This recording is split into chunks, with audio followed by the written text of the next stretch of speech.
causa uma alteração muito importante de qualidade de vida. É importante que tenhamos uma boa relação com o paciente e façamos uma boa anamnese para saber tudo a respeito de como ela se protege do sol, o seu estado hormonal, suas doenças, seu estresse no dia a dia e hábitos, principalmente em relação à irritação local e o sol. Nós temos umas variantes clínicas bastante importantes e é sempre bom lembrar que a qualidade de vida dessa paciente ela está muito alterada. Muitas delas deixam de ter vida social, de frequentar a praia ou situações de lazer com os filhos por causa do melasma. Muitas choram no momento da consulta. A fisiopatologia do melasma ainda não está totalmente esclarecida. Nós sabemos que os hormônios parecem ter alguma relevância, muitos deles foram estudados, mas não há nenhuma conclusão. Sabemos que na gravidez há um aumento dos casos de melasma, mas ainda não temos certeza de qual hormônio seria o mais importante. Em relação ao LH e FSH, o LH é o que tem maior constância em alteração relacionada ao melasma. Outros hormônios importantes, o cortisol, e por isso a importância do estresse, e também o hormônio melanócito estimulante, além também do próprio estradiol. Pensamos então que se não for o hormônio circulante, pode haver alguma alteração nos receptores locais, e alguns trabalhos mais recentes têm mostrado que os receptores específicos de estradiol estão com uma expressão mais altas e podem ter um significado importante. Sabemos também que há muita controvérsia na literatura a respeito da hiperpigmentação em relação ao aumento do número de melanócitos nessa área. Mas, de qualquer forma, sabemos que se trata de melanócitos alterados e que reagem muito à genética, ao sol e aos hormônios. Hoje, muitos trabalhos têm apontado a vascularização como um processo importante. Sabemos que muitos melasmas têm uma grande quantidade de vasos e que a área, além de hiperpigmentada, fica bastante avermelhada. Os receptores do fator endotelial de crescimento estão aumentados e mais expressados. E isso pode ser um novo local para nós pensarmos no tratamento do melasma. Sabemos que a radiação ultravioleta, a luz visível e também a luz infravermelha são importantíssimos no estímulo da pigmentação. Há o aumento da melanogênese, aumento dos melanócitos ativos, danos ao DNA, formação de diacilglicerol e aumento também das interleucinas. Tudo isso leva a uma inflamação. Sabemos que a pele do melasma está bastante envelhecida, existe também o aumento da peroxidação, dos radicais livres e da elastose, levando tudo isso a uma grande inflamação, com maior expressão também das stem cells. Começamos o tratamento do melasma utilizando o filtro solar. O filtro solar mais adequado para o tratamento do melasma é aquele de amplo espectro, pode ser aquele com proteção inorgânica, de barreira, e também é muito importante que tenha cor, uma vez que a luz visível causa o aumento da hiperpigmentação e a cor pode ser uma proteção a mais em relação a essa luz. Nós não temos ainda uma proteção específica em relação à luz visível. Novas tendências em relação ao tratamento do melasma estão relacionadas com algumas substâncias que podemos dar de forma sistêmica, como polipódico leucotomas, onde existem vários trabalhos, as vitaminas antioxidantes, o piquenogenol, a luteína, que teria um papel importante em relação à luz visível, e ultimamente, com vários trabalhos do grupo coreano, também o ácido tranexâmico. O polipódico leucotomas é um fotoprotetor, ele repara também o DNA, é um antioxidante e um imunomodulador de uma maneira geral. O piquenogenol, aqui é um trabalho específico utilizando somente esse antioxidante em 30 mulheres, 25 miligramas 3 vezes ao dia, com melhora específica da pigmentação.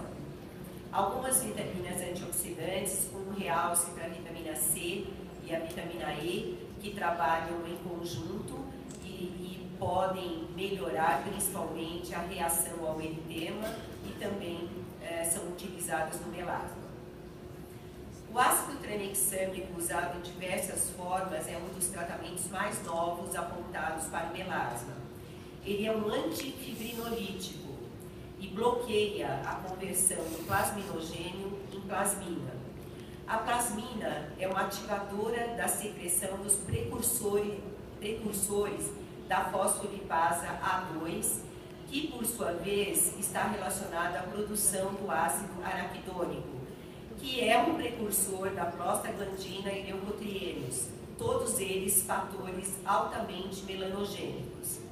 Também a plasmina ativa a liberação do fator de crescimento do fibroblasto, que também influencia o crescimento dos melanócitos. Então, a plasmina, hipoteticamente, promove a diminuição, a síntese da melanina e modula a interação entre o queratinócito e o melanócito. Quando nós fazemos a sua neutralização, nós estamos então diminuindo a melanogênese. Aqui um estudo que nós reproduzimos no serviço de Mogi das Cruzes, usando o ácido tranexâmico injetável uma vez por semana, 12 sessões. Aqui um outro estudo que fizemos comparando o ácido tranexâmico injetável com o uso tópico a 3% de concentração. Concluímos que o ácido tranexâmico injetável tem um efeito melhor. E aqui, alguns casos que eu tenho utilizado o ácido tranexâmico via sistêmica, 250 miligramas, 2 a 3 vezes por dia, no auxílio do tratamento do melasma. Aqui, em relação ao tratamento sistêmico, as substâncias que eu procuro associar sempre ao filtro solar tópico e a outros tratamentos. Ácido tranexâmico, polipódio, leucotomas, picnogenol, vitaminas como pomeangranate, vitamina C e vitamina E. O tratamento tópico eu dou preferência à hidroquinona, ácido ascórbico, Lumixil e principalmente a combinação de retinoide, hidroquinona e corticoide. É importante lembrar que a hidroquinona vem sendo bastante estudada do ponto de vista da sua toxicidade. Se essa paciente já utiliza hidroquinona há muito tempo, eu tento não utilizá-la. E quando começo com o uso da hidroquinona com concentração de 4 a 5%, não utilizo por mais de 3 meses seguidos. Associado ao tratamento tópico, utilizo alguns peelings superficiais, como ácido retinóico 1 a 5%, semanal, cerca de 10 sessões, solução de Gessner, que tem ácido lático, resorcina e ácido salicílico, 5 a 8 sessões uma vez por semana, pasta de resorcina 40 a 50% e vários alfa-hidroxiácidos. Vejam que todos eles são peelings superficiais, para que não causemos muita irritação na pele e ela não tenha efeito rebote. Quanto à luz e o laser, isso sempre foi uma esperança para o tratamento do melasma, porque, na verdade, nós queríamos destruir essa melanina. No entanto, nós sabemos que o uso de vários lasers, como por exemplo o CO2 ou mesmo luz pulsada, podem provocar efeito rebote. As novas tendências são lasers como o Nd:YAG, com comprimento de onda 1064, no seu modo Key Switch. Por quê? Porque tem uma baixa fluência e um pulso muito curto. Esse pulso curto e essa baixa fluência levam a um efeito quase mecânico e não muito calor. Então, o calor liberado na pele é bastante pequeno. O protocolo com esse laser é bastante importante, já que começamos com energias muito baixas e não ultrapassamos 2 milijoules no final do tratamento. O spot size é de 8 milímetros e o mais importante é o eritema que vamos conseguir, o endpoint, na mancha. ele tem que ser um eritema muito leve, muito ligeiro, e no total nós fazemos cerca de 10 a 15 sessões. Então esse eritema é suave, passamos de 4 a 5 vezes nessa região, ele é uniforme, e se ele for muito exagerado ou houver bolhas, nós podemos ter um efeito colateral da hipopigmentação. Então aqui, mostrando uma das complicações, principalmente relacionada a um eritema muito alto, que seria então a hipopigmentação. Resumindo, todo paciente de melasma precisa de uma boa conversa, precisa entender que o melasma não tem cura, mas sim controle, precisa estar consciente da proteção em relação ao sol, usando filtro solar constantemente. Eu nunca faço tratamento com laser ou com peeling na primeira sessão, mas sim inicio com o tratamento clínico, com os clareadores combinados, filtro solar e as vitaminas sistêmicas ou polipódio ou ácido tranexâmico, como disse, sempre respeitando as contraindicações de cada paciente. Em relação ao ácido tranexâmico, é importante checar na família a tendência para trombose.